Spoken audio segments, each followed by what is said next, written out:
هەر ئێستا پەیمانگای سلێمانی خولی ئاڵتوونی بۆ سەرجەم خوێندکارانی پۆلی 12 ڕێک دەخات. پەیمانگای سلێمانی خاوەنی زۆرترین خوێندکار و زۆرترین نمرەی بەرز. تاکە پەیمانگا لە هەموو کوردستان کە زۆرترین وانە لە خولەکاندا دەخوێنرێت و تاقیکردنەوەی وەرزی بە خوێندکاران دەکرێت. خولەکە لەلایەن باشترین و بە ئەزموونترین مامۆستایانی سلێمانیەوە دەوترێتەوە. مامۆستایانی بیرکاری: ئەکرەم ئیکرام، ئالان بارام، عەبدوڕەحمان سدیق، سامان عەبدوڕەحمان. مامۆستایانی کیمیا: عادل محەممەد کەریم، ڕێبین مەحموود محەممەد. مامۆستایانی عەرەبی: سیروان عەبدوڕەحمان. مامۆستایانی فیزیا: ئاسۆ جیهانگیر عەبدوڵڵا، خەلیل عەبدولکەریم حەق موڕاد. مامۆستایانی ئینگلیزی: زانا کاکەبرا، گۆران محەیەدین. کوردی: ڕزگار سابیر عەزیز، زیندەزانی: کاوە ئەحمەد محەممەد. ساڵانە چەندین فیستیڤاڵی تایبەت بە خوێندکاران ساز دەکەین بۆ ئەوەی بتوانن بە دەروونێکی ئارامەوە پێشوازی لە پۆلی 12 بکەن. شێوازەکان و هونەری کۆششکردنیان فێر دەکەین لەلایەن باشترین ڕاهێنەرانی بوارەکەەوە. بۆ هاتوچۆی خوێندکاران پاس دابین کراوە. تا کۆتایی ساڵ لەگەڵتان بەردەوام دەبین. پەلەبکە و ناوی خۆت تۆمار بکە. پەیمانگای سلێمانی، گەڕێکی مامۆستایان، بەرامبەر پارکی ئازادی، تەنیشت سەرپەرشتیاری پەروەردەیی. ژمارەی مۆبایل 070 261 44 34 یان 050 858 94 93. پەیمانگای سلێمانی، خەونی بەدەستێنانی نمرەی بەرز بەدیبێنە.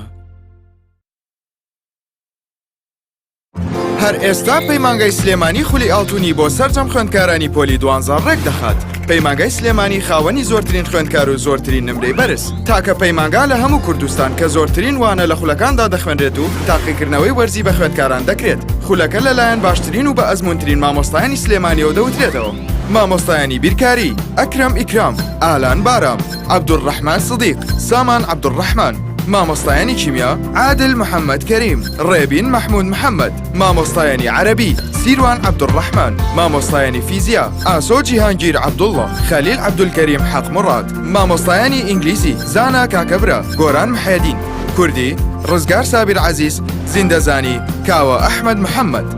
ساڵانە چەندین فیستیڤاڵی تایبەت بە خوێندکاران ساز دەکەین بۆ ئەوەی بتوانن بە دەروونێکی ئارامەوە پێشوازی لە پۆلی 12 بکەن. شێوازەکان و هونەری کۆششکردنیان فێر دەکەین لەلایەن باشترین ڕاهێنەرانی بوارەکەەوە. بۆ هاتوچۆی خوێندکاران پاس دابین کراوە. تا کۆتایی ساڵ لەگەڵتان بەردەوام دەبین. پەلەبکە و ناوی خۆت تۆمار بکە. پەیمانگای سلێمانی، گەڕێکی مامۆستایان، بەرامبەر پارکی ئازادی، تەنیشت سەرپەرشتیاری پەروەردەیی. ژمارەی مۆبایل 070 261 44 34 یان 050 858 94 93. پەیمانگای سلێمانی، خەونی بەدەستێنانی نمرەی بەرز بەدیبێنە. هەر ئێستا پەیمانگای سلێمانی خولی ئاڵتوونی بۆ سەرجەم خوێندکارانی پۆلی 12 ڕێک دەخات. پەیمانگای سلێمانی خاوەنی زۆرترین خوێندکار و زۆرترین نمرەی بەرز. تاکە پەیمانگا لە هەموو کوردستان کە زۆرترین وانە لە خولەکاندا دەخوێنرێت و تاقیکردنەوەی وەرزی بە خوێندکاران دەکرێت. خولەکە لەلایەن باشترین و بە ئەزموونترین مامۆستایانی سلێمانیەوە دەوترێتەوە. مامۆستایانی بیرکاری: ئەکرەم ئیکرام، ئالان بارام، عەبدوڕەحمان سدیق، سامان عەبدوڕەحمان. مامۆستایانی کیمیا: عادل محەممەد کەریم، ڕێبین مەحموود محەممەد. مامۆستایانی عەرەبی: سیروان عەبدوڕەحمان. مامۆستایانی فیزیا: ئاسۆ جیهانگیر عەبدوڵڵا، خەلیل عەبدولکەریم حەق موڕاد. مامۆستایانی ئینگلیزی: زانا کاکەبرا، گۆران محەیەدین. کوردی: ڕزگار سابیر عەزیز، زیندەزانی: کاوە ئەحمەد محەممەد. ساڵانە چەندین فیستیڤاڵی تایبەت بە خوێندکاران ساز دەکەین بۆ ئەوەی بتوانن بە دەروونێکی ئارامەوە پێشوازی لە پۆلی 12 بکەن. شێوازەکان و هونەری کۆششکردنیان فێر دەکەین لەلایەن باشترین ڕاهێنەرانی بوارەکەەوە. بۆ هاتوچۆی خوێندکاران پاس دابین کراوە. تا کۆتایی ساڵ لەگەڵتان بەردەوام دەبین. پەلەبکە و ناوی خۆت تۆمار بکە. پەیمانگای سلێمانی، گەڕێکی مامۆستایان، بەرامبەر پارکی ئازادی، تەنیشت سەرپەرشتیاری پەروەردەیی. ژمارەی مۆبایل 070 261 44 34 یان 050 858 94 93. پەیمانگای سلێمانی، خەونی بەدەستێنانی نمرەی بەرز بەدیبێنە. هەر ئێستا پەیمانگای سلێمانی خولی ئاڵتوونی بۆ سەرجەم خوێندکارانی پۆلی 12 ڕێک دەخات. پەیمانگای سلێمانی خاوەنی زۆرترین خوێندکار و زۆرترین نمرەی بەرز. تاکە پەیمانگا لە هەموو کوردستان کە زۆرترین وانە لە خولەکاندا دەخوێنرێت و تاقیکردنەوەی وەرزی بە خوێندکاران دەکرێت. خولەکە لەلایەن باشترین و بە ئەزموونترین مامۆستایانی سلێمانیەوە دەوترێتەوە. مامۆستایانی بیرکاری: ئەکرەم ئیکرام، ئالان بارام، عەبدوڕەحمان سدیق، سامان عەبدوڕەحمان. مامۆستایانی کیمیا: عادل محەممەد کەریم، ڕێبین مەحموود محەممەد. مامۆستایانی عەرەبی: سیروان عەبدوڕەحمان. مامۆستایانی فیزیا: ئاسۆ جیهانگیر عەبدوڵڵا، خەلیل عەبدولکەریم حەق موڕاد. مامۆستایانی ئینگلیزی: زانا کاکەبرا، گۆران محەیەدین. کوردی ڕزگار سابیر عەزیز، زیندەزانی کاوە ئەحمەد محەممەد. ساڵانە چەندین فیستیڤاڵی تایبەت بە خوێندکاران ساز دەکەین بۆ ئەوەی بتوانن بە دەروونێکی ئارامەوە پێشوازی لە پۆلی 12 بکەن. شێوازەکان و هونەری کۆششکردنیان فێر دەکەین لەلایەن باشترین ڕاهێنەرانی بوارەکەەوە. بۆ هاتوچۆی خوێندکاران پاس دابین کراوە تا کۆتایی ساڵ لەگەڵتان بەردەوام دەبین. پەلەبکە و ناوی خۆت تۆمار بکە. پەیمانگای سلێمانی، گەڕێکی مامۆستایان، بەرامبەر پارکی ئازادی، تەنیشت سەرپەرشتیاری پەروەردەیی. ژمارەی مۆبایل 070 261 44 34 یان 050 858 94 93. پەیمانگای سلێمانی، خەونی بەدەستهێنانی نمرەی بەرز بەدی بێنە.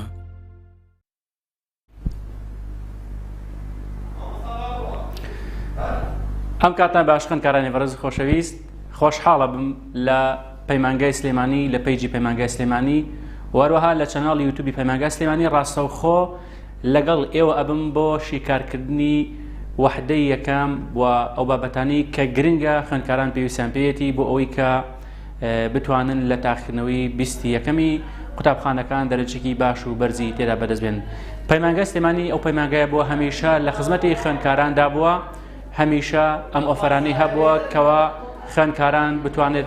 چ لە ناو پەیمانگا چی بە شێوەی ڕاستەوخۆ لایڤ لە خزمەتی خوێندکاراندا بووە و منی شوکو مامۆستایەک لە پەیمانگای سلێمانی لە خزمەتان نابم بۆەوەی کە بتوانین ئەم چەند ڕۆژە ئەم چەند کاتژمێری کە کاتمان هەیە و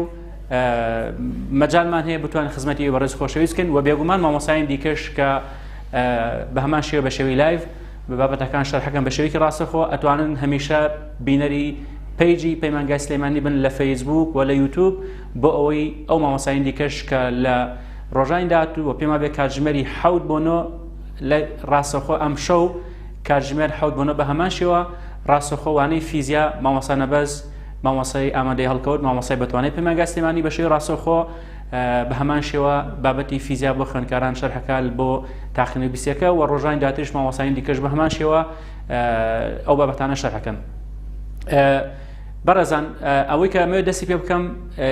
بە تەسەسولی کتێبەکە ئەڕۆین لە وحدەی یەکەمەوە لە شعری یەکەمەوە دەست پێەکەین کە شعری نەشید الحوڕیە. پێشەوەی بچمە سەر شعرەکە چەند بابەتێکی لێرە باسیەکەم بۆتان، دواترش مە سەر شعرەکە و لەوێت تەطبیقەکەین واتە ئیشەکەی من یاخود بابەتەکان کە من شەرحەکەم پێشوەخت پێشەوەی بچمە سەر شعرەکە هەر بابەتەکەی بە بۆت باسەکەم، دواتر لە شعرەکە پێتەڵێم ئەم بابەتە و بابەت تێدا بواتە لێرە هەم بابەتی قەواعیدی شەرحەکەین، هەم بابەتی بەلاغە و ئەدەب ئەوەی کە لە وحدەی یەکەمە هەیە بۆتان شەرحەکەم و هەروەها بە هەمان شێوە هەم شعرەکەشتان بۆ شیکارەکەم چی بابەتێکی تایە و ئەو بابەتانیشی کە ئەدەبە کە گرنگەوەشتان باسەکەم ئەوەندەی کاتمانە بێ ئینشاءڵڵا وحدەی یەکەمتان بە جوانی و بە شێوازێک بۆ شەرحەکەم کەمتان بتوان لێی سوود مەبن. پێشەوەی بچنە سەر نەشید الحوڕیە، بابەتێکمان لە نەشید الحوڕیە پێوتری التەشخیص. بەڕێزان، تەشخیص ناوەکەی بەخۆیەوە شەخص، یعنی کردنە شەخص. تەشخیص چییە؟ تەمەن پێناسی تەشخیص بۆ تۆ داخل نییە، بەڵام تەشخیص بناسیتەوە بریتێ لەشی پێدانی سیفاتێکی مرۆڤ بە شتێکە مرۆڤ نەبێت، ئەو پێوترێت تەشخیص. باشە بەڕێزان، پێدانی سیفاتێکی مرۆڤ بە شتێکە مرۆڤ نەبێت. ئێمە یعنی ئەو شتە چییە؟ ئەو شتە شتێکی مادی یان معنەوی. سیفاتێکی مرۆڤ بدەی بە شتێک مادی بێ یان معنەوی بێ، و جاشتە مادەکان وەکو قەڵام، وەکو دەریا، وەکو خۆر، وەکو مانگ، ئەمانە مادەن. وەشتە معنەویەکان وەکو عیلم، وەکو عادل، وەکو ظلم، وەکو جەهل، وەکو صدق، وەکو وەفا، ئەمانە شتی معنەوین. تۆ بێ سیفاتێکی مرۆڤ بدەی بەمانە پێوترێت تەشخیص. با بۆتان ڕوونکەمەوە لێرە دواتر باسێکەکەین بە شغل شێوەی شۆن بیناسنەوە. جملەیەکمان لە بەدەست ئەڵێشی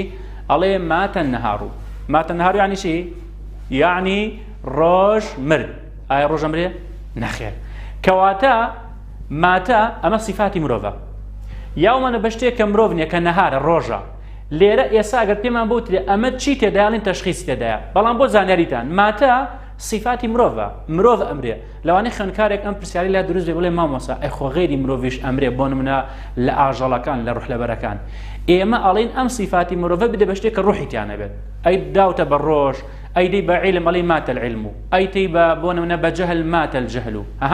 یعنی شتێک کە ڕوحلەبەر نیە تۆ سیفاتێکی مرۆڤی پێی. یعنی ئەم سیفاتانی کە ئێمە ئەیدێنێ بە مرۆڤ و غێری مرۆڤ سیفاتی هاوبەشن لە نێوان مرۆڤ و غێری مرۆڤ، بەس ئەیدێن بە شتێکی مادی یان معنەوی، واتە ئەو شتانە ڕوحیان لەبەرانە، کەواتە نەهار مرۆڤ نییە. سیکە ماتە سیفاتێکی مرۆڤە، نەهار مرۆڤ نییە. لێرەدا ئەمە وەکو واتە، کەواتە ئێستا لێرەدا ئێمە لێرە بەم جملەیە بە یەکۆڵی تەشخیصی تێدا نەک ئەوە بڵێ مامۆستا ماتەکە تەشخیصە یان نەهارەکە تەشخیصە نا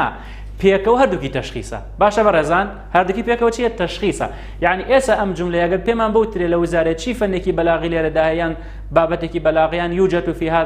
هذه الجملة واتە پێمان بوترێ لەم جملەیە چی ئەبینرێ ئەڵین التەشخیص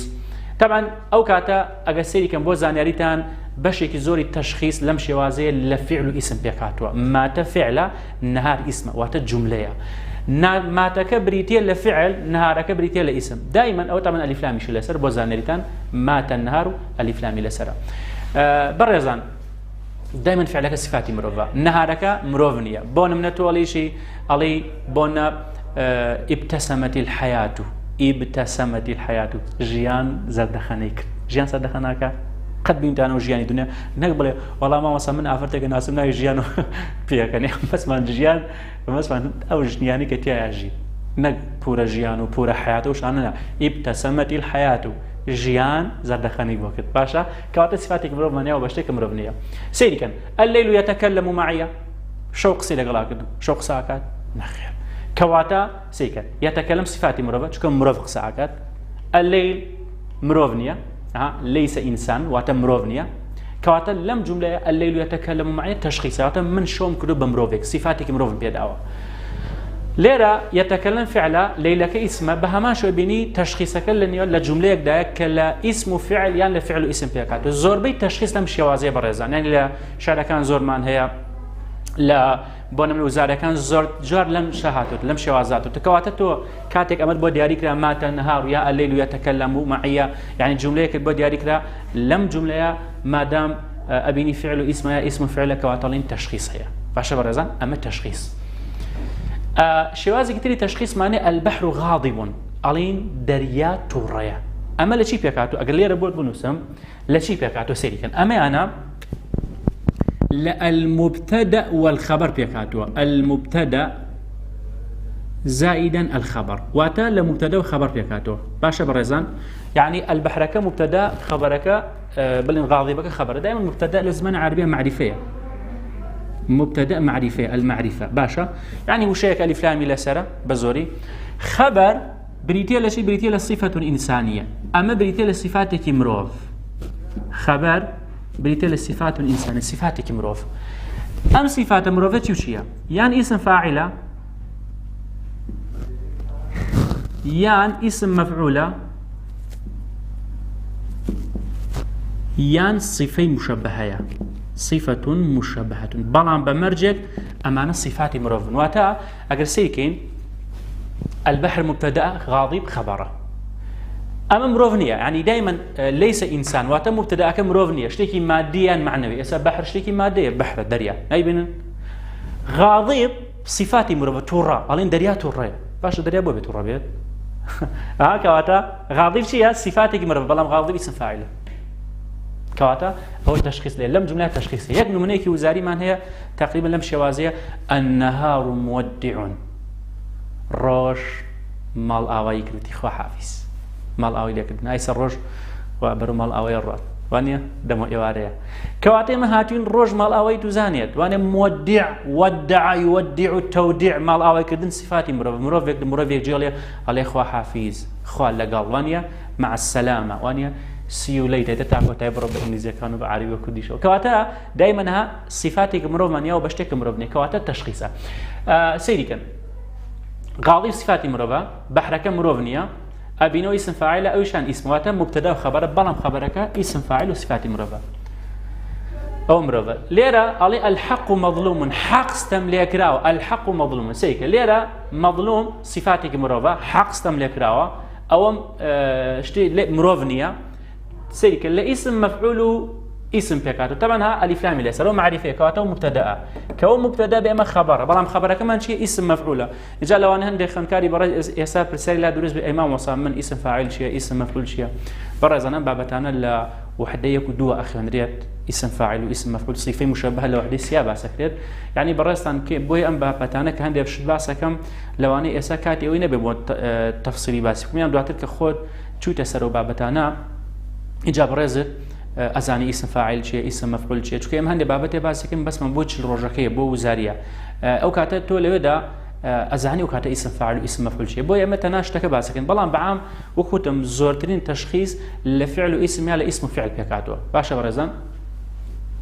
یاخود بڵێن چی بڵێن المەطر بەخیل المەطر بەخیل باران ڕەزیلە چروکە المەطر بەخیل بە هەمان شێوە مەطر بریتە لە ئیسم مبتدا بەخیل بریتە لە خەبەر صفاتێکی مرۆڤە چکە ڕەزیلی منداوە بە باران کە بریتە لە صیفەی مشەبەه کەواتە تەشخیص بە کوتی و پوختی ئەوەندە بوو فعل و ئیسم و فعل پێک دێ بە زۆری و دایما فعلەکە صفاتی مرۆڤە ئیسمەکە مرۆڤ نییە شتێکی مادی یا معنەویە وەکو شعرەکەی مەسا السحب تركض هەور ڕائەکە قەت بینیوتان هەور ڕابکە ناخێر کەواتە چییە ئەوە تەشخیصە یاخود لە بۆنە ماتە النهار ئەوە تەشخیصە یان البحر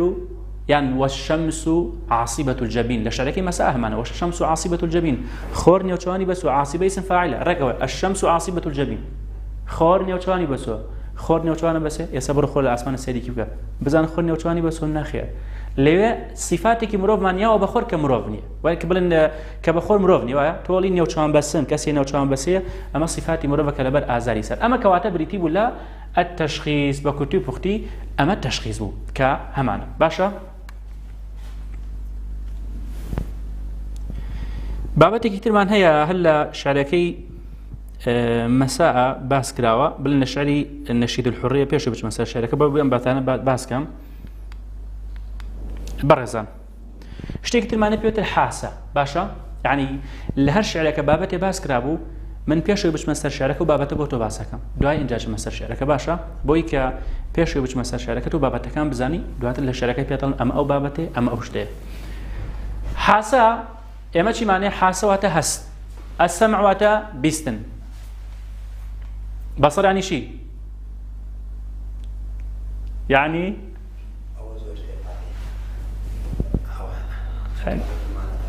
باش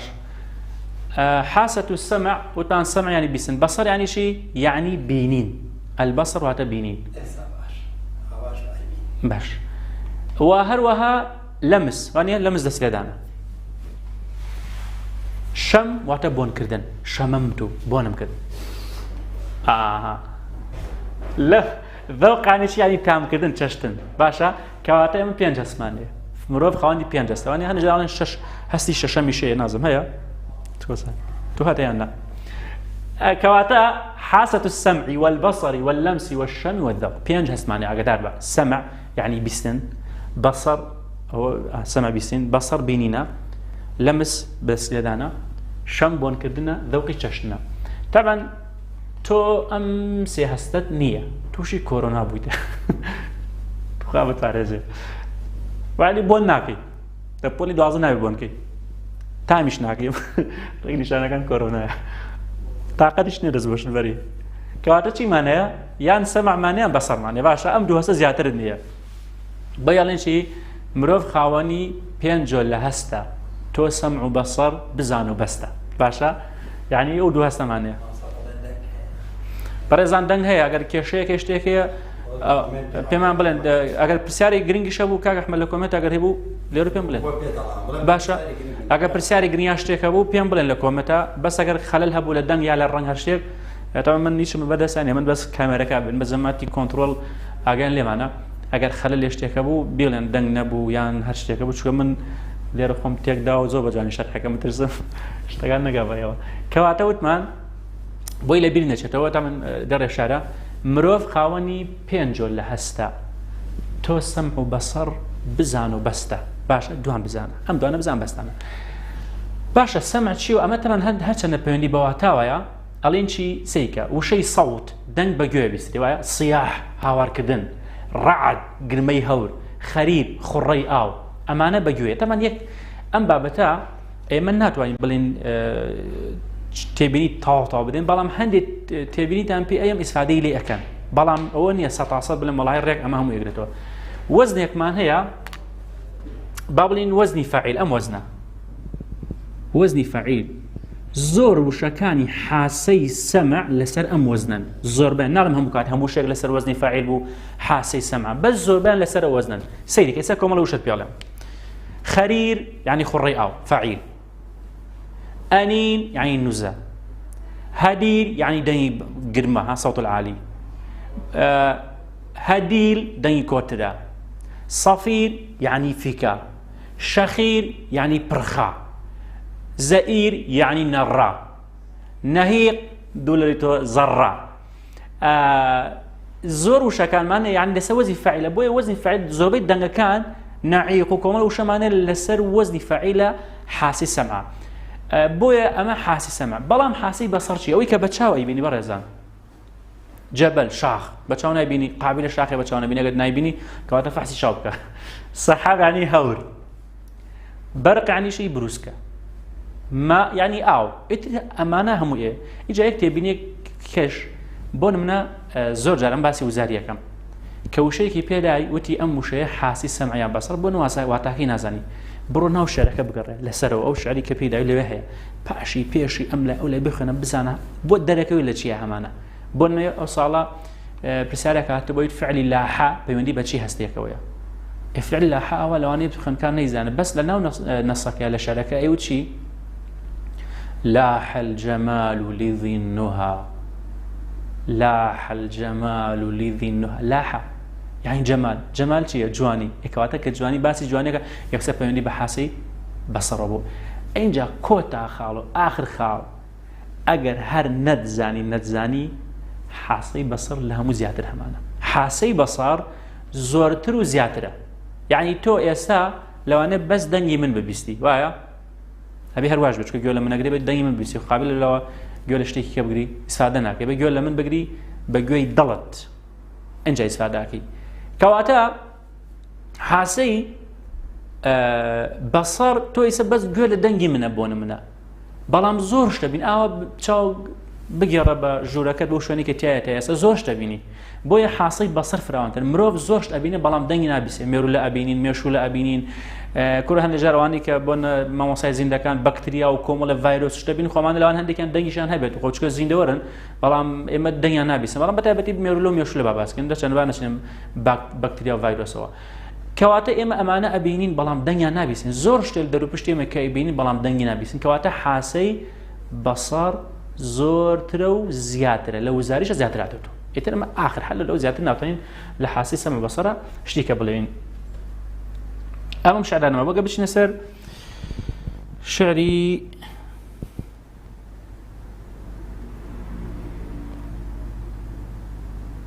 بەڕێزان با بچینە سەر ئەم شعرە ئەوەی کە گرنگە لەم شعرە پێتان بڵێم نەشید الحوریە تەمەن نەشید الحوریە ئەمە شعرەکەی شیلیە ئەم شعرە شعرێکی ڕۆمانسیە باشە شعرێکی ڕۆمانسیە واتە مەذهبی ڕۆمانسی ئەمە لە وەحدەیەکە باسی مەذهبی کلاسیکی و ڕۆمانسی ئەکرێ وانە مەذهبی کلاسیکی و ڕۆمانسی دوو مەذهبە بەڵام وەکو مەذهب ئەوەی کە شعرمان هەبێت و لە مەذهبەکانە بێ وەحدەی یەکەم هەموو شعرەکان مەذهبی ڕۆمانسیە هەر هەمووی ڕۆمانسیە کلاسیکی تێدانێ ڕاستە کلاسیکی وەکو مەذهب باس کراوە خەسائیسەکانی باس کراوە بەڵام وەکو ئەوەی کە بڵێ شعرێکمانە بێ کلاسیکی بێنیمانە بەڵام جارە لە وزاری هاتوۆتە خۆی وتێتی ئەم شعر مەذهبی کلاسیکیە بەڵام بەڵگە چیە لەسەر یان چی خەسایسێکی کلاسیکی تێدا واتە خەسایسەکانی کلاسیک کردوت هەڵبژاردن بۆ تۆ کە پێویستە لەبەرەکە اینجا ئەم شعرە شعری شێریە ناوی شعرەکان دایمەن بزانن لە وزارەی شعرەکە هاتوۆتەوە بۆ نەوتێتی ئەم شعرە هیچیە نەشید الحوریە تەمان لێرە شاعرە ئین البرق لا يتسع إلا من سحابة واحدة واتە بروسکە بڵاو نابێت إلا لە هەورێکە نەبێ وشەی بەرق لەگەڵ وشەی زەلازیل ئەم دوانە من بەلامە گرنگی ئاماژەی پێ بکەم سەیریکەم وشەی بەرق و زەلازیل بروسکە و بوومەلەرزەی بەکارهێناوە شاعر مەبەستی لە بروسکە و بوومەلەرزە چییە چۆن بروسکە لە هەورێک و دروست ئەبێ بەڵام تیشکەکەی بڵاو بێتەوە وانە بوومەلەرزەیش لە شوێنێک ئاڵە چەقی بوومەلەرزەکە فڵان شوێن بوو بەڵام ئەو بوومەلەرزەی کە چەقی ئەو شوێنە بووە بڵاوتر دەبێت وانە بڵاو بێت وەگا بە شوێنەکانی تر کەواتە ئێمە لێر دەکەڵێ بروسکە و بوومەلەرزە مەبەسی پێی ئازادیە چۆن بروسکە بڵاو ئەبێتەوە چۆن بوومەلەرزە بڵاو ئەبێتەوە مەبەسی پێی ئازادی ئازادیش ئەوە بڵاو بێتەوە باشە اینجا تەمەنەگە بڕوانن لەم دوانە کاڵێ بروسکەکانی ڕووناکی تەمەن ڕوونایی بڵێن خێرایی ڕووناکی زۆر زۆر وانە ئێمە جارە لە دوور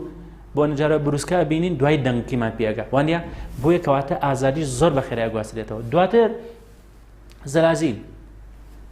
لەرینەوە وانە تەمان گواستنەوە لە ناو تەنێکدا تەنی مادە خێراترە لە ئاو لە شلەمەنی و لە هەوا ئەوانە وانە کەواتە بۆیە هەردووکان ینی بەسی لە بروسکە و بوومەلەرزەم بەسی پێچیە مە بەسی ئازادیە کە بە خێرای گواسترێتەوە. لێرە ئەڵێ و ئەنتی ئەیەت والحرية تەمان لێرەمە تەشخیص دیات چکۆڵە تۆی ئازادیان وەکو مرۆڤێک قسەی لەگەڵاکە ئەومان هەیە هەروەها وئین غەضەبەک ئێمە غەضەبی ئازادیان غەضەبێکەوە تەشخیصە لەوە ئەڵێ وئین غەضەبێکی تۆ ڕەبوونی تۆ داوێتە پەڵ ئازادی. لێرە وشەی شەمس سەیکە لێرە چەند شتێکمان دوای لە ئینەکانش ئاماژەی پێکەین وشەی شەمس ئەڵێ کەما ينبعث ضوء الشمس تۆ چۆن تشکی خۆر ئەگواسترێتەوە مەسی خۆر نییە ئەوە ڕەمزە مەبەسی پێی ئازادیە خۆر ڕەمزە بۆ ئازادی باشە ڕەمز الحرية. لێرە ضباب عواصف ئەم دووشەیە ضباب عواصف ئەمە ڕەمزە بۆچی ڕەمزە بۆ ظلم و ئیستعباد و قهر الشعوب ناو پرسیارەکان هەیە ئێستا پێتەڵمانە گرنگە بیزان چکە لە وەزارەی ساڵەمە هاتووە ئەڕێک ئەم دوو دێڕەی دابوو ئەیوێت ضباب عواصف ڕەمزە بۆچی ڕەمزە بۆچی ئەمە ڕەمزە بۆ ظلم ستام هەروەها خەڵکردنە کۆیلە. لێرە وشەی فەجر بە هەماشەوە ڕەمزە بۆ ئازادی. ئەمانە بە بڕۆینە سەر معانی کلمات لەبەرکەن زۆر باش کە لە وەزاری هاتوتەوە معانی کلماتەکان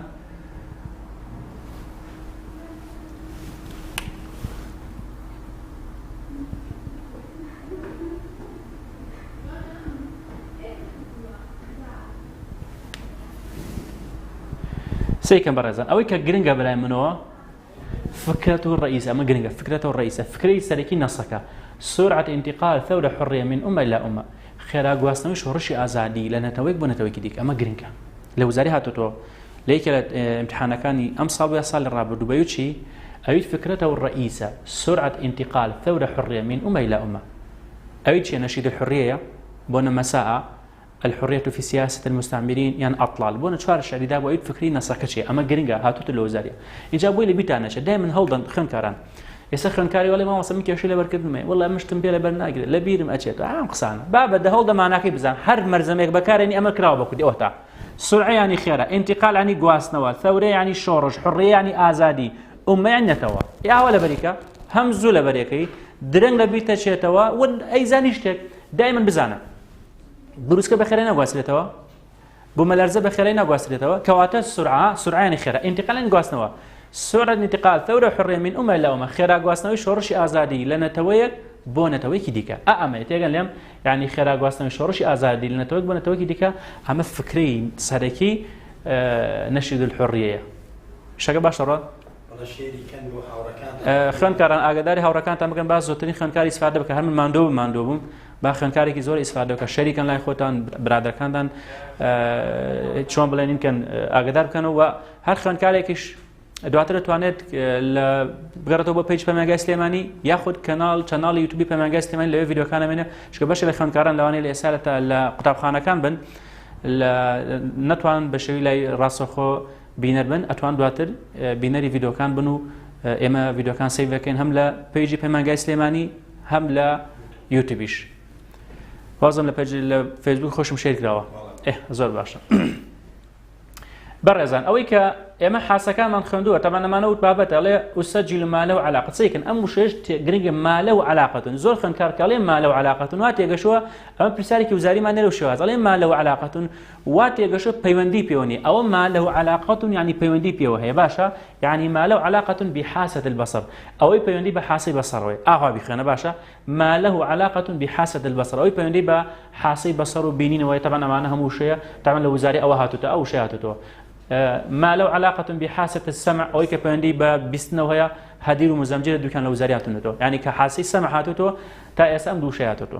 كباسي حاسي السمع كين لو زاري دو جار هاتوتو حاسي السمع هر دوكان هنا وكتابة كبونا طبعا اللي يروي كهمانا عليه شاعر ما بس يبيشي إلا برقو زلازل بروسكو بملرزة راك أميا ثورة الحرية تنطلق من بلد واحد ولكن تأثيرها ينتقل بسرعة إلى سائر البلدان واتا شۆڕشی ئازادی بەخێرایی لە نەتەوەیەک بۆ نەتەوەیەکی دیکە لە گەلێک بۆ گەلێکی دیکە ئەگواسرێتەوە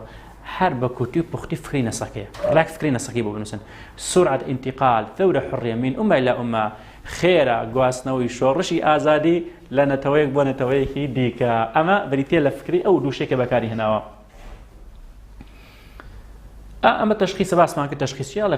غەضەب الئینسان ئەوە شتێکی وا زۆری نییە ئەوەی کە گرنگە بەڕێزانەها یەرموز ئەم ڕەمزەوە ڕێک وتمان لە وزارەتە یەرموز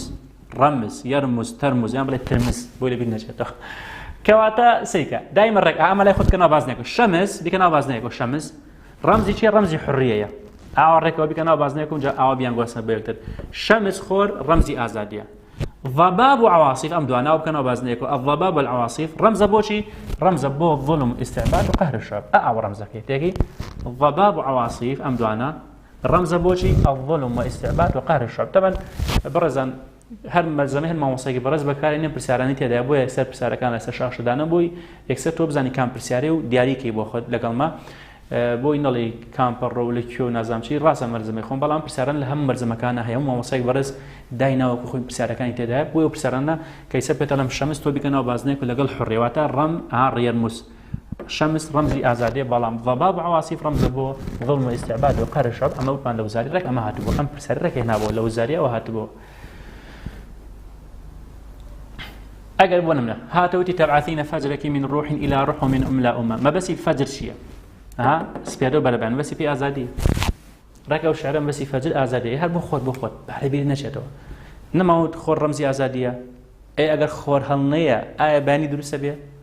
ئێتەمەن لەگەڵ نزیکبوونەوەی خۆر لە زەوی بڵێن لە زەوی نەعەفوەن لە لای خۆمان بۆنە سەرێرە خۆر کە بەڵێم ئەوە بەیانیان ئەوە سپێدە و بەرە بەیانە لە بۆری خۆر هێوا شوێژ لە هەڵهاتن نزیکە بێت و بەیانی دروستە بێت ئەگەر خۆر نەیە بەیانی دروستە بێ ئێستا ئێمە بەرەو مەغریب ئەڕۆین بەرەو ئێوارە ئەڕۆین وایە خۆناڵی بانی دروستە بێ کەواتە هەر بۆ خۆت بیزانە کاڵی خۆر ڕەمزی ئازادی کەواتە فەجریش سپێدە فەجر واتە ڕەمزی ئازادی کورتان بڵێن نەهاریش باماشەوە دێنە سەر نەتیجە انطلاق الحرية من روح إلى روح ومن أمة إلى أمة ئەنجامی سەرنجامی گواستنەوەی شۆڕشی ئازادی لە نەتەوەیەک بۆ نەتەوەیەکی دیکە چیە ئینتلا ئەمە لە وزارەتێک ئەم پرسیاراتەوە اختفاء أشباح الظلام دیارنەمانی شەبەح و دێوزمەی ستەم و تاریکی زەوال العەبید نەمانی بەندایەتی والمستبدين بهم ئەو کەسانی کەستەمکارن واتە سێشتا ئەمە لە وزاری هاتووبیانشی ئەمە ڕێکم پرسیاری دروست کرد بوو اینجا اختفاء أشباح الظلام أي وزوال العبيد B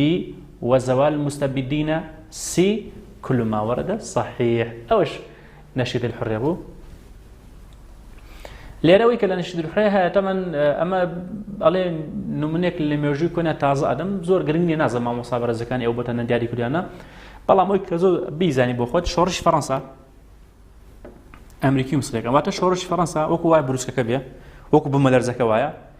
کاریگەری لەسەر کێ دروست کرد لەسەر ئەمریکیەکان کەسان بە شۆڕش و لەسەر مسلەکان ئەمریکا لەو سەر میسر لەم سەروانێ دوشتی شد و قاڕی زۆر جیاوازن لە یەکتر دوو وڵاتی زۆر جیاوازن فەڕەنساش لە هەردووکان دوورترە کەواتە بەڵگەی ئەمە بەڵگەیەکی بۆمان هێناوەتەوە ئەڵێ شۆڕشی فەڕەنسا کە دروست بوو کاریگەری لەسەر ئەمریکا دروست کرد خەڵکەکەی هەڵسان بە شۆڕش و کاریگەری لەسەر میسریەکانیش دروست کرد ئەمە باسی شۆڕشی ئازادی ئەمە نەشید الحرية تقریبا ئەوەندە بابەت تیا بوو تەشخیصی تیا بوو حاسی سەمع و بەسەری تێدا بوو و ئەو بابەتانیش کە گرنگ بوو بۆم دیاریکردن ئەوانە بخوێنن شتێکی گرنگ بوو طبعا برزان ئێمە ناشمە سەر مەذهبی کلاسیکی ڕۆمانسی مەذهبی کلاسیکی ڕۆمانسی بە خۆتان نەبێ لەبەریکەن کۆمەڵی خەسایسی مەذهبی ڕۆمانسیمانەیە کۆمەڵی خەسایسی مەذهبی کلاسیکیمانەیە مەذهبی کلاسیکی لە عالەمی عەرەبیەکەی سەرهێڵداوانەیە و بۆ گرنگە هەر زۆر گرنگە بیزانن ژیانەمە ئیلیا و ماڵی ئەو هەر زۆر گرنگەوانە یعنی دنیای پرسیاری وزاری لەو بابەتانە هاتوتەوە نابێ هێمالیکەی تێگەی لێم بۆ خۆت بیخوێنە جوان ئەوانە پرسیاروزارەکان بخوێنەرە بزان چۆن هاتوو لە بابەتانە بۆی کات بەو ئەدەبانە چکوانە شەرحی نییە پێویست ناکەم دانیشم بێم بڵێم خەسایسی مەذهبی کلاسیکی چیشیە تقوم على السلفية والتقليد والمحاكاة وضبط العقلانية وضبط الانفعال یەکێک بێمە خوارە پێویست لەبەریکەی کراوە بە مەرزەمەکان کراوە بە کوردی و خۆش ئەبێ لەبەریکەی وەسەری پرسیاروزارەکانیش بکە چۆن هاتوتەوە ئێمە بۆی ئەو شتانی کە پێویستی بە شەرح و گرنگە ئەوانتان بۆ باسکەم چکە ئێمە بۆی بتوانین لەم چەند کاتژمەری کە لە بەدەستماندایە ئێوەی بەڕێز ئیسفادە لە بابەتەکان بکەن پێشەوەی بچینە بابەتێکمان هەیە با بچینە سەر بابەتی مەفعول لأجله ئەو بابەتان بۆ باسکەم باشە چکە لە دوای ئەم شیعرە نەشید الحرية مەفعول لأجله دێ بۆ ئەو بابەتە باسکەم بۆتان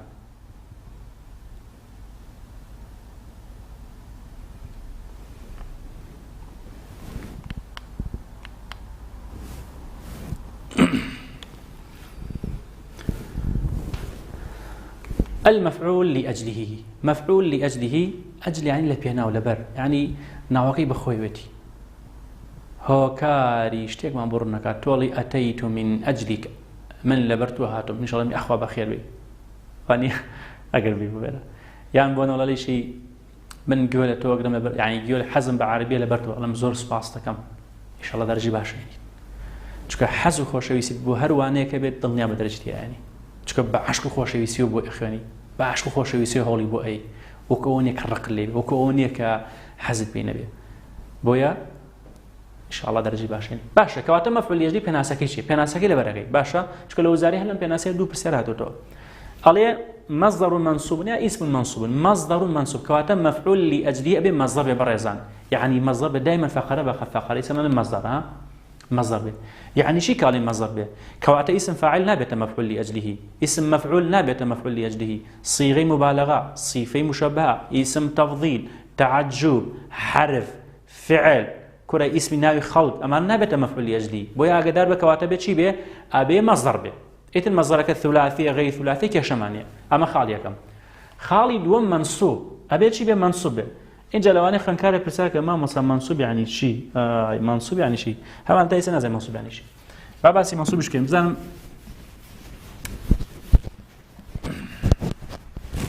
برزان منصوب كعلي منصوب يعني شيء يعني أما يعني يان تنويني فتحيه يان فتحيه كواتي بي والبجري تو نابي وشيك البجري تنوين ضمه يان ضمه يان بون من كسريه يان تنويني كسريه واني كواتا علي مفعول يجي مصدرك منصوب مخال يذكر لبيان سبب وقوع الفعل هو كاري روداني فعل كما برونكاتو بوشي او فعل الرؤيا عندي اواتو بويا كواتا يبي بزانم باشا كواتا علي هو كاري روداني فعل كما برونكاتو فعل شي فعلك ها فعل ايه تيجي شنطه كواتب فعلي تيابت اي توكلي رصي بيني بو له وزاريه رصي كالبجيري فعلي تيانا بيت ولا بلي مفعول يجديه هي باشا بس حرف بيناسك هذا شيء يذكر لبيان سبب وقوع الفعل هو كاري رداني فعلك ما برونكاتو اي كواتب فعل ابي فعلي تيابت جمليك فعلي تيانا بو مفعول لاجله شي تداني ان باسي منجك ان باشا سيركن علي هرب الرجل خوفا من الأسد بياوك الرايكر لترسي شيرك إيساقر بين سيكين أو شاني كمنصوب من اللي ربنا فتحيانيا تنويني فتحيانيا وشي هرب معناه فتحية وشي خوفا نيش فتحية أول منيش حرف جر إيش كيش معناه بلام أمدو أنا كامل مصدرا إيه خوف هرب فعلا كواتا خوفا مفعول لأجليه خوفا مفعول لأجليه هرب بتشي أبيت فعلك باش ئەگەر کەسێک واتە بزانێت ئەتوانی یاسای پاسەتان بەکاربێنی واتە بزانێ ئایا ئەو شتێک کە من وتمە ڕاستە تەواوە وەرە تاوەکو پێش مەفعول لئەجلی بکە بە پرسیار بزان ئەما بێت بە وەڵامەکەی یعنی تۆ بن ئەڵی ئەم وشەی گومانە بێ ئەڵی لەوانەی خەوفەن مەفعول لئەجلی بێ باشە با بزان ئەبێتە مەفعول لئەجلی دێم ئەیکەم بە پرسیار پرسیارەکەم چییە لماذا هرب الرجل بۆچی پیاوەکە ڕای کرد ئەگە ناخۆ جملەکە تایارەتەوە هرب الرجل پیاوەکە ڕای کرد کێشەمان چی ڕای کرد بۆ خۆی ڕای کردووە بەس حەزەکەین بزانین ئەو پیاوە بۆچی ڕای کرد لماذا هرب الرجل پیاوەکە بۆچی ڕای کرد وەڵامەکە چییە خوفا من الأسد لە ترسی شێرەکە ڕێک هۆکارەکەی پێڵێ کەواتە مەفعول لئەجلی بێتە جوابی لماذا واتبيك ببرسار دائما يستولي أما خوفا ليرى لماذا هرب الرجل جوابك خوفا من الأسد ساعدت الفقير ابتغاء الأجر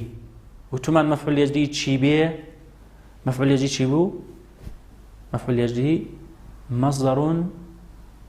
منصوب نابو بدم منصوبة بله منصوبة تمام كواتب بزين منصوبة شي منصوبة ما وصلوا دواني تيايا وفقيرك خويتي او افتقار ايش خوي دواني فتحية شاكا موضوع اللي تيغ يعني والله ما وصل مكشي ما تايود من نايزانم ازاني وايا بلام الفقير الف لام للسلام مفعول ليجلي الف لام ورناكد باسي منجكم باشا كواتا امانه بيت مفعول ليجلي شو الف لام للسلام اي كواتا شي بيت وشي ابتغاء منصوبه فتحيه اوتا ئەوش فعلەکەی هاتوو چکەوتمانە بێ فعلی تابێ ساعدت الفەقیرە یارمەتی هەژارەکەم یا بۆچی یارمەتیمدا حەزەکەی بزانی بۆچی یارمەتیمداوە بۆی دەربکەوم بۆی خەڵک بزانە خێرخوازە ئیترای ئەو شانە ناڵێم ابتیغال ئەجر بۆی پاداشم دەستکەوێت کەواتە دیکە بە پرسیار لیمە و لیمادە یەشتن ئەتوان بڵی لیمادە ئەتوان بڵی لیمە ساعدت الفەقیرە بۆچی یارمەتی هەژارەکەم یاوە بۆچی یارمەتیم یاوە ئەڵم چی یارمەتیمە ابتغاء الأجر بۆی پاداشم دەستکەوێت کەواتەوە کارەکەیم پێڵ ئەمە وەکو مەفعول لەجلی کەواتە ئەمان تەمان زانیارە بۆ تۆ بەڕێزان خۆی گنا خۆی امتحان و زارێ پێ دەڵێ ژەڵێەوە و شێ چییە یان کامیان مەفعول لەجلی ئاوا بەس ئەمانە زانیارە بۆ خۆ تۆ خۆی امتحان ناڵێ بیکە بە پرسیار و ئەم جواب پرسیار و وەڵام و پرسیار و شتان دروستکە نا ئەمە بەس زانیارە بۆ خۆت بۆ ئەوی کە تۆ بەڕێزت کاتێک گومانەکەی وشەیەک ئەبێتە مەفعول لەجلی ئەو کاتە بۆی بڵێشی ئایا کامە مەفعول لەجلی و بۆچی بۆتە مەفعول لەجلی یعنی بۆ خۆت ها پاسەدانێ بکەیت و زیاتر تێبگەی تەوتمان جوابی لیماذا لیمە بیان لیماذا بێ مەفعول لەجلی جوابی و پرسیارەیە بەڕێزان ئێمە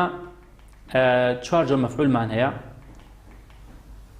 مەفعول لأجلیمان هەیە مەفعولی مطلقمان هەیە مەفعول فیهیمان هەیە و مەفعول بهیمان هەیە باشە ئەگەر امتحانی وزارە وتی ما تحته خط مەفعول بۆ نەوەکو ئەو مشانە با ئەمانە بێن جارێ سێ پێتان لێم چیکەین با ئەمانە بڕۆن جارێ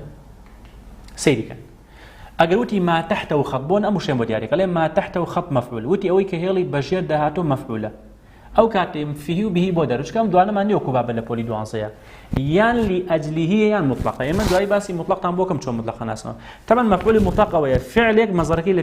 مەزدەرێک فعلەکەی خۆی لە پێشەوە هاتووە دوای بۆتان باس دەکەم جۆرەکان شتکۆ لە شەری مەسا هەمان پێشەوە بچمە شەری مەسا کۆمەڵە بابەتێ بۆتان باس دەکەم کەواتە مەفعولی مطلق ئێستا هوروبەن بریتیە لە مەفعولی مطلق بۆ ئەبێتە مەفعولی مطلق چونکە لێرەدا مەزدەرێکمانی لە پێشە فعلەکەی هاتووە بەڵام وەرە خەوفەن ئەگەر پێمان بڵێ ئەمەی کە هێڵی بەژێردا هاتووە چی جۆرە مەفعولێکە لأجلیه مطلقە فیهیان بهیە باشە خەوفەن لە پێشەوە خافە یەخاف و خیف ئەمان ئەخاف و ئەمانە هاتوویچ لە پێشەوە نەخێر یعنی فعلی ئەم مەزەرە لە پێشەوە نەهاتووە فعلەکەی تەمانە بێ فعل هەبێ بەس فعلی مەزەرەکە نهاتووە ئاگادار بخۆوتمان مەفعول لأجلی ئەبێ فعلی تایبە جوملەکە بەس لێرەدا کوا ئەو ئەم مەزەرە فعلەکەی لە پێشەوە هاتووە نەخێر یعنی فعلی خۆی لە خۆی بچێ وەکو هوروبەن کە هەرەبا هاتووە نەخێر کەواتەوە مەفعول لأجلیە ئەگەر فعلەکەشی هاتووە لە پێشەوە لە خۆی چوو بوو پێوترە مەفعول مطلق یعنی کەواتە وشەیەکم بۆ دیاریکرا یان مەفعول لأجلیه یان مەفعولی مطلقە چکەم دوانەمە لە پۆلی دوانزەیە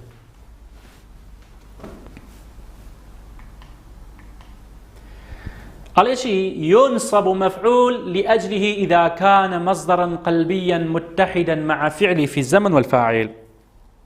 وتم مفعول لأجله كاتك منصوب أبيه تنميني فتحيان فتحة ورقرية كشي بيت ها سينصب وتم مفعول لأجله منصوب أبيه أبي مصدر بيوتمان بيشتر باس ما كدوتمان أبي مصدر بيه بلام مصدر كبيتشي بمصدري قلبي ببرزن أو مصادرانه بك بيندان بهسي مروفويا واتوكو خوف وكو حزن غمباري دلخوشي ترس ريزقلتن بي ريزقلتن بقورة زانين ببچوك زانين همو معناها أمانة بريتيا لشي بريتيا لمفعول لأجل كاته مصدري قلبي متحدة مع فعلي في الزمن والفاعل واتا لزمان فاعلة زمان فاعل باشا إسا باسا كم بوتاناني شون إسا كالي هرب الرجل خوفا من الأسد إما بيشتد دياري ما كده خوفا أبيتنا تنين فتحيها واتا منصوبة بابوشي منصوبة يكام مفعول لأجله مصدره شو خوفا مصدره أما يجمرج يكمي تدايا دوم مصدرك قلبية أي ترس دلونية أي إنسان بدل أترسم قابل بلي بدس أترسم والله من يان بتشاو أترسم يان بقاش أترسم شتيات شو نبي ترس لدلوية باشا متحدا مع فعلي في زمن واتا أبي فعلكو مفعول لأجله ليك كاتر يعني أبي سيكا عليه هرب فعلك يا ويا خوفا مفعول لأجله ليه كاتر يانداو چونك كابرات رايكر چونك ترسا بوي الرايكر يعني الراكر نقول ترسا قال ليك ويا ايوانيا خير وانا كابراك رايكر دبل دواي بلو والله من اصلا من ترساهم بس شوي معك وتوتشي الله اي قابل لساعاتك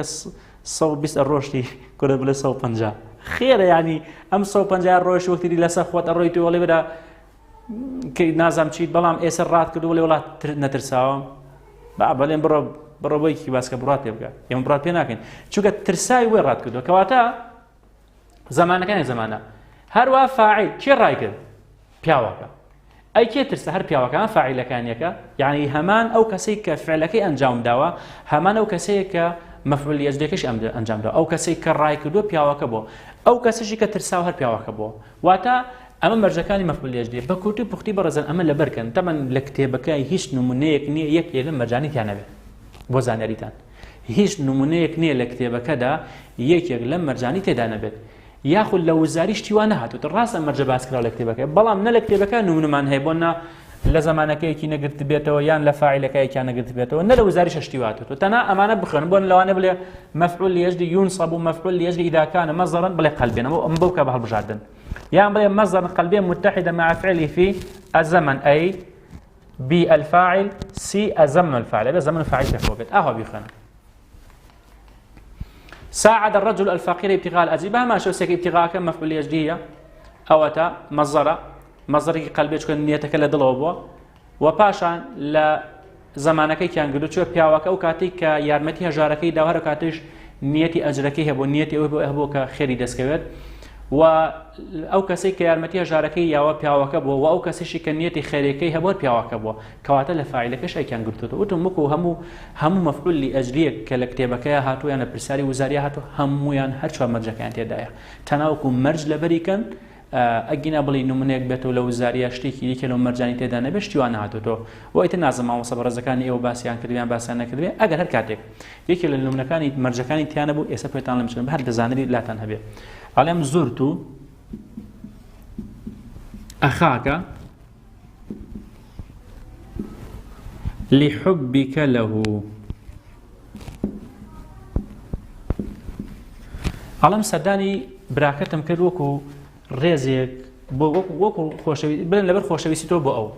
تەبەن ئەم حوبە حوب مەزەرە وایە ئەم مەزەرە ێ وەڵای حوب قەلبی نەبێتی شتێک قەلبی نییە وایەت خوا ئەوە قەلبی بەڵام با بێن چێکە ئەم مەزەرە منسوب نییە بۆ ها لامی حرفی جەر چۆتە سەری مەجروریشە بۆ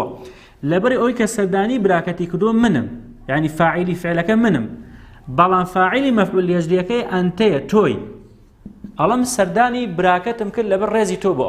ئەوەی کە سەردانی کردو منما فاعیلەکان جیاوازە فاعیلەکان جیاواز هەر کاتە فاعیلەکان جیاواز بێ ئەو کاتە مەفعول لأجلی چی وەرگتووە لامێکی حرفی جەر ئەچێتە سەری واتە منسوب نیە لەو حاڵەتەیە بەڵام نمونەی وا لە کتێبەکەیان ناتوە بەس ئەگەر مامۆستا شتێکی وای بۆ هێنانەوە هەر کاتێک ئەم لامەتان بینی لی حوبیک هەبوو ڕێکەوە بێتە شێوەت ئەوە مەرجێکی تیان لێ ئەگەر بۆ نە مامۆستا لە مەکتەبە شتی وای بۆتان باس کردبوو بەڵام وزاری گرنگ نییە باشە بە قوربان خاڵی کۆتایڵی يجوز تقدم مفعول لأجله على فعله دروستە مفعول لأجلی پێشکەوێ ئەلەم بەشەیە دوو پرسیاری وزاری هاتوتەوە يجوز دروستە ئێستا ئەم نمونەیە با نمونەکان بێن سێکەم بەڕێزان خۆی ئەسڵ ئاوایە مفعول لأجلی لە دوای فعلەکەیەوە باشە بەڵام ئەمە دروستە یعنی مفعول لأجلی پێش فعلەکەی بکەوێ ئەڵێ هرب الرجل خوفا من الأسد دروستە بڵێ خوفا من الأسد هرب الرجل ئەمەش دروستە ئەمەش دروستە یعنی واجب نییە ئەمە مەمنوع نییە واتە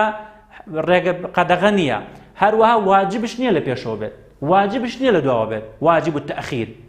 واجب التقديمش نییە يجوز التقديم واتە دروستە ئەمە لە وزاری دوو جار پرسیاری وزاری لەو بابەتەی هاتووەوە کەواتە مەفعول لأجلی ئەکرێت لە پێش فعلەکەی هاتی واتە ئیسا لێرە خوفا مەفعول لأجلیه ئەمەش تێبینێکەوە لە وزاریش دوو جار پرسیار لەوە هاتووەتەوە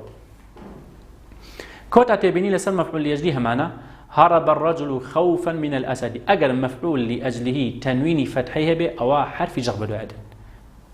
أجر مفعول لأجله تنوين فتحيه به حرف جر بدوعد إتلي على من لي في عن بي أمانة حرف جر بدوعد أجر مفعول لأجله فتحيه كيبيت أو كاتا مضاف إليه بدوعد واتا وشيء ديك بدوعد واتا دو حالتين مفعول لأجله يان تنويني فتحي هي يان فتحي هي اگر تنويني فتحي هي حرف جر بدوايا ديت اگر فتحي شي هبيت او كاتا مضاف اليه بدوايا ديت رسي ورقين با امي برسي ورقين باشا اما في الجديد تواكم ودوسيا دقيقه رسي ورقين دواي دينو بلاي باشا لا فعلا انا بخوش انا قال ليتي بلام سيون منانك عليه زرت المريض اطمئنانا عليه وشيء اطمئنانا بريتيا لما في الجديد ها تنويني فتحي على حرف جر بدوايا هاتوا تنزهت طلبا للراحة طلبا تنوين فتحي هي لحرف جر هاتو كواتا أو تنزهت طلبا للراحة مفعول ليجدي هي طلبنك على احتراما للمعلم وقفت احتراما تنوين فتحية لهاتو حرف جرة كواتا احتراما للمعلم أو بريتيا لمفعول ليجدي لردا بيشكوتوا زرت الوالدة ابتغاء الأجر ابتغاء كواتا فتحية أوش الأجرية طبعا والدك وتما نابت مفعول ليجدي شكو ألف لام مربوطوا ابتعدت عن الناس مخافة مرضي طبعا لرويك منصوبتنا مخافة مانية أو فتحية وشيء مرضي بدوي هاتو أم مفعول ليجدي أما بريتي ولا بابتي مفعول ليجدي بەڵێزان ڕێسێ وەرەگرین ئەوە دەور دە دقیقەیەک ساعتی 4 بێنەوە باشوانێ ساعتی 4 ڕێک چوارێنەوە بابەتەکانی مەزەری مەفعول مطلقتان باسەکەم فعلی ئەمر و نەهیتان باسەکەم ئوسلوبی ئینشاوی خەبەری ئەوانە باسەکەین پێشەوە بچێن شەری مەساءەوە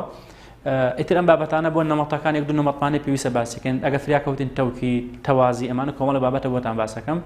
اینجا ئەمانەمان باس کرد ئەگە فریا کەوتین ئەچینە قەسدی مەساءەوە قەسدی مەساتان باس دەکەم ئەگە فریاش نەکەوتی سبەینە بە هەماشەوە یینەوە بابەتەکانتان باس دەکەم ئەوانەی کە پێویستە بیزانن باشە بەڕێزان ئێستا ڕێسێ وەرەگرین دواتە گەڕینەوە هەر ئێستا پەیمانگای سلێمانی خولی ئاڵتونی بۆ سەرجەم خوێندکارانی پۆلی 12 ڕێک دەخات پەیمانگای سلێمانی خاوەنی زۆرترین خوێندکار و زۆرترین نمرەی بەرز تاکە پەیمانگا لە هەموو کوردستان کە زۆرترین وانە لە خولەکاندا دەخوێنرێت و تاقیکردنەوەی وەرزی بە خوێندکاران دەکرێت خولەکە لەلایەن باشترین و بە ئەزموونترین مامۆستایانی سلێمانیەوە دەوترێتەوە مامۆستایانی بیرکاری ئەکرەم ئیکرام ئالان بارام عەبدوڕەحمان سدیق سامان عەبدوڕەحمان مامۆستایانی کیمیا عادل محەممەد کەریم ڕێبین مەحموود محەممەد مامۆستایانی عەرەبی سیروان عەبدوڕەحمان مامۆستایانی فیزیا ئاسۆ جیهانگیر عەبدوڵڵە خەلیل عەبدولکەریم حەق موڕاد مامۆستایانی ئینگلیزی زانا کاکەبرا گۆران محەدین کوردی ڕزگار سابیر عەزیز زیندەزانی کاوە ئەحمەد محەممەد